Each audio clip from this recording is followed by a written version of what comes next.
Tales and ভয়েসেসে আজকে পড়ে শোনাচ্ছি সত্যজিৎ রায়ের লেখা আমি ভূত। আমি ভূত। আজ থেকে ঠিক 3.5 বছর আগে আমি জ্যান্ত ছিলাম। সেই সময় এই দেওঘরের ঠিক এই বাড়িতে আগুনে পুড়ে আমার জ্যান্ত অবস্থার শেষ হয়। এই বাড়ির নাম লিলি ভিলা। আমি এখানে এসেছিলাম আমার এক বন্ধুর সঙ্গে ছুটি কাটাতে। একদিন স্টোভে চা করতে গিয়ে স্টোভ ফেটে আমার কাপড়ে আগুন ধরে যায়। আমার মুখেও আগুন লেগেছিল, এইটুকু আমার মনে আছে। তারপর আর কিছু মনে নেই। তারপর থেকে আমি এই বাড়ির বাসিন্দা হয়ে গেছি। আমার চেহারা এখন কীরকম তা আমি জানি না, কারণ আয়নায় ভূতের ছায়া পড়ে না, জলেও যে পড়ে না সেটা বারুজ্জেদের পুকুরে পরখ করে দেখেছি। খুব যে আহামরি চেহারা নয় সেটা বুঝেছি একটা ঘটনা থেকে। লিলিভিলায় 2 বছর আগে একটা পরিবার ছুটি কাটাতে এসেছিল। সেই পরিবারের কর্তা একদিন আমার মুখোমুখি পড়ে গিয়ে চোখ কপাল তুলে ভিড়মি খেয়েছিলেন। দোষটা আমারই। ভূত দেখা দেবে কি অদৃশ্য থাকবে সেটা ভূতের মর্জির উপরই নির্ভর করে। আমি অদৃশ্য থাকতে চেয়েছিলাম, কিন্তু অন্যমনস্কতার ফলে ভুল করে দেখা দিয়ে ফেলেছি। এই ঘটনার পরে বুঝতে পেরেছিলাম যে আগুনে পুড়ে শরীর আর মুখের যে অবস্থা হয়েছিল, ভূত হয়েও সেই অবস্থাটাই রয়ে গেছে। এই ভিড়মি দেবার ঘটনার পর থেকে এ বাড়িতে আর কেউ আসে না, কারণ হানাবাড়ি বলে এটা একটা বদনাম রটে গেছে। আর আমার পক্ষে এটা লোকসান, কারণ বাড়িতে জ্যান্ত লোকজন থাকলে আমার বেশ ভালোই লাগে, না হলে তো সেই একা একা দিন কাটানো। ভূত এ তল্লাটে আরও অনেক আছে, কিন্তু এ বাড়িতে তো নেই, কারণ এখানে আর কেউ অপঘাতে মরেনি। শহরের অন্য জায়গায় যে ভূত আছে তাদের সকলকে আমার পছন্দ না। কয়েকজন তো রীতিমতো মন্দ, যেমন নস্করদা বা ভীম নস্কর ভূত। ওর মতো কুচুকরি ফন্দিবাজ ভূত দুনিয়ায় দুটো হয় না। এই দেওঘরে কিছুদিন আগে লক্ষণ ত্রিপাঠী বলে এক পোস্টমাস্টার ছিলেন। লক্ষণের সঙ্গে সাপে নেউলে সম্পর্ক ছিল স্টেট ব্যাংকার কর্মচারী কান্তিভাই দুবের। এক সন্ধ্যায় লক্ষণ ত্রিপাঠী পোস্ট অফিস থেকে বাড়ি ফিরছেন। সভাপতির বাড়ি পেরিয়ে মাঠটার কাছে আসতেই ভীম নস্কর ভূত করলো কি, চপ করে একটা তেঁতুল গাছ থেকে নেমে ত্রিপাঠী মশাইয়ের ঘাড় মটকে দিল। তারপর সে কি হই হুল্লোড়, থানা দারোগা, কোর্ট কাচারি, মামলা মোকদ্দমা, সবশেষে ফাঁসি পর্যন্ত। কার ফাঁসি? লক্ষণ ত্রিপাঠীর দুশ্মন কান্তিভাই দুবের। যে খুনটা করলো ভীম নস্করের ভূত, ঘটনাচক্রে সেই খুনের দায়ী হলো কান্তিভাই দুবে। এই উদর বোঝা যে বুদর গাড়ে চাপবে সেটা জেনে শুনেই নস্করের ভূত করেছিল কাণ্ডটা। আমি বাধা দিয়ে নস্করদাকে বললাম যে তুমি কাজটা ভালো করনি। ভূত হয়েছে বলেই জ্যান্ত মানুষের অপকার করতে হবে এমন তো কোনো কথা নেই। তুমি তোমার রাজ্যে তোমার ধান্দা নিয়ে থাকো, আর জ্যান্তরা থাকুক তাদের ধান্দা নিয়ে। দুই জগতে ঠোকাঠুকি হলেই যত অনাসৃষ্টি। আমি নিজে সজ্ঞানে কোনো জ্যান্ত মানুষের অনিষ্ট করতে যাইনি। বিশেষ করে যেদিন থেকে বুঝেছি যে আমার চেহারাটা মানুষের মনে আতঙ্ক জড়ায়, সেদিন থেকে আমি একদম সাবধান। লিলিভিলার পিছনে আমকাঁঠাল বনের একপাশে একটা পুরনো ভাঙ্গা মালির ঘর আছে। সেখানেই আমি পড়ে থাকি বেশিরভাগটা সময়। অবশ্যই লিলিভিলা এখন অনেক দিন থেকেই খালি, কিন্তু কাছেই চৌধুরী বাড়ি থেকে ছেলেরা এখানে লুকোচুরি খেলতে আসে। আশ্চর্য, এই ছেলেগুলোর একদম ভূতের ভয় নেই, কিংবা হয়তো ভূত আছে জেনেই তারা এখানে আসে। যাই হোক, সেই সময়টা আমাকে একদম অদৃশ্য থাকতে হয়। বড়রাই যদি আমাকে দেখে ভিড়মি খায়, তাহলে ছোটদের কি অবস্থা হবে ভাবো তো। না, ওসবের মধ্যে আমি নেই। তবে এটাও ঠিক যে ভূতেদেরও একা একা লাগে। আমারই একটা গলতির জন্য লিলিভিলা এখন হানাবাড়ি, তাই এখানে কেউ এসে থাকতে চায় না। আর আমি জ্যান্ত মানুষের গলার আওয়াজ, তাদের চলাফেরা, কাজকর্ম, হাসি তামছার শব্দ কিছুই পাই না। মনটা একসময় হু হু করে ওঠে, জ্যান্তরা যদি জানতো যে ভূতেরা তাদের সান্নিধ্য কত পছন্দ করে, তাহলে কি তারা ভূতকে এত ভয় পেত? কখনোই না। কিন্তু লিলি বিলাতেও শেষ পর্যন্ত লোক এসে হাজির হলো। একদিন সকালে একটা সাইকেল রিক্সার হর্ন শুনে ঘর থেকে গলা বাড়িয়ে দেখি রিক্সা থেকে মাল নামাচ্ছে। কজন লোক? দুজন, একজন বাবু আর একটি চাকর। তাই সই, বেশি লোকের দরকার নেই আমার। নাই মামার চেয়ে কানা মামা ভালো। ভূতরা দূর থেকেই খুব স্পষ্ট দেখতে পাই। তাই বলছি, বাবুটির বয়স বছর 50-এর কাছাকাছি। বেটে, মাথায় টাক, খোঁচা খোঁচা গোঁফ, ঘন ভুরু আর ভ্রুকুটি করা চোখ। বাড়িতে ঢুকেই চাকরটিকে বাবু বললেন, সব দেখে শুনে বুঝে নাও, আধা ঘন্টার মধ্যে আমার চা চাই, তারপর আমি কাজে বসবো। এই কথাগুলো অবশ্যই আমি মালির ঘর থেকেই শুনতে পেলাম। আমরা যেমন দেখি বেশি, তেমনি শুনিও বেশি। আমাদের চোখ কান দুটোই যেন দূরবীনের মতো কাজ করে। চাকর আধ ঘন্টার মধ্যেই বাবুকে চা বিস্কিট এনে দিল। বাবু তখন বাগানের দিকের ঘরটায় তার বাক্স খুলে জিনিসপত্র বার করে গুছিয়ে রাখছেন। জানালার সামনে একটা টেবিল চেয়ার, তার উপর দোয়াত কলম কাগজ সব রাখা আছে। ইনি তাহলে লেখক, খুব নামকরা লেখক কি?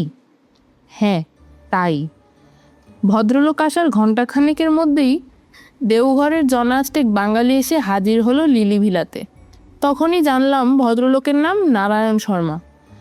আসল নাম না ছদ্মনাম তা জানি না, তবে এই নামেই সকলে তাকে ডাকে। বাঙালির দল নারায়ণবাবুকে দেওঘরের পেয়ে কৃতার্থ। এত বড় একজন কাউকে তো সব সময় পাওয়া যায় না। তাই যদি ভদ্রলোকের আপত্তি না থাকে, তাহলে এখানকার সকলে তাকে একদিন সংবর্ধনা জানাতে ইচ্ছুক। নারায়ণ শর্মা লোকটি দেখলাম বেশ কড়া। বললেন, এখানে নিরিবিলিতে কাজ করতে পারবো বলে কলকাতা ছেড়ে এলাম, আর আশা মাত্র আপনারা এসে সংবর্ধনার জন্য পিড়াপিড়ি করছেন। এ কথায় অবশ্যই সকলে একটু কাচুমাচু ভাব করলেন। তাতে আবার নারায়ণ শর্মা নিজেই নরম হয়ে বললেন, বেশ, আমাকে দিন পাঁচেক একটু নির্ঝঞ্ঝাটে কাজ করতে দিন, তারপর হবে খন সংবর্ধনা। বেশি বিব্রত করলে কিন্তু আমি আমার তল্পা গুটিয়ে কলকাতা ফিরে যাব। এই সময় ঘোষবাড়ির কর্তা নিতাইবাবু হঠাৎ একটা প্রশ্ন করে বসলেন, যেটা আমার মোটেই ভালো লাগলো না। তিনি বললেন, এখানে এত বাড়ি থাকতে আপনি লিলি ভিলায় এসে উঠলেন কেন? নারায়ণবাবুর মুখে এই প্রথম হাসির রেখা ফুটে উঠল। তিনি বললেন, হানাবাড়ি বলে বলছেন তো? তা ভূত যদি আসে তাহলে তো ভালোই, একজন সঙ্গী পাওয়া যাবে। আপনি বোধহয় আমাদের কথাটা সিরিয়াসলি নিচ্ছেন না, বললেন হারু তালুকদার। কলকাতার একজন ডাক্তার এখানে সপরিবারে এসেছিলেন। ভদ্রলোক নিজের চোখে দেখেছিলেন ভূত। আর সে কি বিভৎস ব্যাপার! প্রায় 15 মিনিট পরে জ্ঞান ফিরে ভদ্রলোকের। এখানে ভালো ডাক বাংলো আছে, ম্যানেজার আপনার খুব ভক্ত। বললে উনি নিজে সব ব্যবস্থা করে দেবেন, আপনি লিলি ভিলা ছাড়ুন। এইবার নারায়ণ শর্মা একটা অদ্ভুত কথা বললেন। আপনারা বোধহয় জানেন না যে প্রেততত্ত্ব সম্বন্ধে আমি যতটা জানি ততটা খুব কম লোকেই জানে।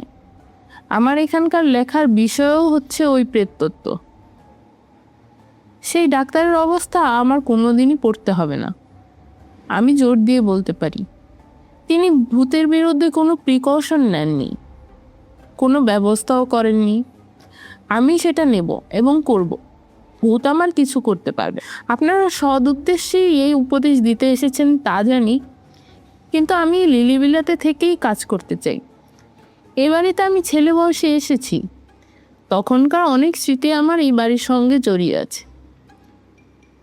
ভূতের বিরুদ্ধে ব্যবস্থার কথাটা আমি প্রথম শুনলাম, কথাটা ভালো লাগলো না। আর প্রেত তত্ত্ব, ভূত নিয়েও তত্ত্ব হয় নাকি? এসব কি বলছেন নারায়ণ শর্মা? অবশ্যই এখন এসব ভেবে কোনো লাভ নেই। রাতটা আসুক, আপনার থেকেই সব প্রশ্নের উত্তর মিলবে বলে আমার বিশ্বাস। তবে এই ব্যবস্থাটার কথা শুনে অবধি আমার মন বলছিল যে খবরটা একবার অন্তত মজা দেখার জন্য ভীম নস্করকে জানানো উচিত। সে জ্যান্ত মানুষের ঘাড় মটকাবার কায়দা রপ্ত করেছে। না জানি সে খবর শুনে কি বলবে। বেলা যতই বাড়তে লাগলো তত আমার ছটফটানো বেড়ে গেল। শেষটায় আর না পেরে অদৃশ্য অবস্থায় মল্লিকদের 200 বছরের পুরনো পোড়া বাড়িটায় গিয়ে নস্করদার নাম ধরে ডাক দিলাম। সে দোতলার পূব দিকের ছাদ ভাঙা ঘরটা থেকে হাওয়ায় ভেসে নিচে এসে বেশ কড়াসুরেই বলল, এই অসময়ে কেন? আমি তাকে নারায়ণ শর্মার কথাটা বললাম। শুনে নস্করদা প্রচণ্ড কুটি করে বললেন, বটে, বলি ব্যবস্থা কি সে একাই করতে পারে? আমরা পারি না? কি ব্যবস্থা করবে? ভয় ভয়ে জিজ্ঞেস করলাম। আমি বুঝেছিলাম যে নস্করদার মাথায় ফন্দি খেলছে। নস্করদা বলল, কেন? বেঁচে থাকতে 32 বছর ধরে ব্যায়াম করেছিলুম। ডন বৈঠক, মুগুর ডাম্বেল, চেস্ট এক্সপেন্ডার কিছুই বাদ দিইনি। নারায়ণ ছোকরার ঘাড় মটকাবার শক্তি কি আমার নেই? ব্যায়াম যে সে করতো সেটা ভীম নস্করকে দেখলেই বোঝা যায়। সে বিষ খেয়ে আত্মহত্যা করেছিল, তাতে তার দেহের কোনো বিকার ঘটেনি। তাই এখনও হাত পা নাড়ালে শরীরের মাংসপেশিতে ঢেউ খেলে যায়।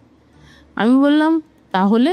আমি জানি যে আমার হৃৎপিণ্ড থাকলে এখন ধুকপুক করতো। তাহলে আর কিছুই না, নস্করদা বলল। আজ রাত 12টায় নারায়ণ শর্মার আয়ুষ শেষ। ভূতের সঙ্গে চালাকি করলে আর যাই করুক, ভূত কখনো ক্ষমা করবে না। বাকি দিনটা যে কীভাবে কাটলো আমি জানি না। এদিকে নারায়ণ শর্মা সারাদিন ঘরে বসে লিখছেন। বিকেলে সূর্য ডোবার বেশ কিছু আগে ভদ্রলোক ঘর থেকে বেরিয়ে উত্তরের রাস্তাটা ধরে বেশ খানিক হেঁটে আকাশে সন্ধ্যা তারাটা বেরোবার কিছুক্ষণের মধ্যে বাড়ি ফিরলেন। আজ অমাবস্যা, চাঁদ নেই। আমি আমার ডেরা থেকে সবই লক্ষ্য করে যাচ্ছি। এবার নারায়ণ শর্মাকে দেখলাম একটা অদ্ভুত জিনিস করতে। সুটকেস খুলে একটা থলে বার করে তার থেকে একটা গুঁড়ো জিনিসের এক মুঠ নিয়ে একটা ধুনুচির মধ্যে ছড়িয়ে দিয়ে তাতে আগুন ধরিয়ে ধুনুচিটা ঘরের দরজার চৌকাঠের বাইরে রেখে দিলেন। সেই ধুনুচি থেকে গড়গড় করে ধোঁয়া উঠতে লাগলো, আর দক্ষিণের হাওয়ায় ধোঁয়াকে সোজা এনে ফেললো আমার ডেরায়। বাপ রে, এ কি ব্যবস্থা!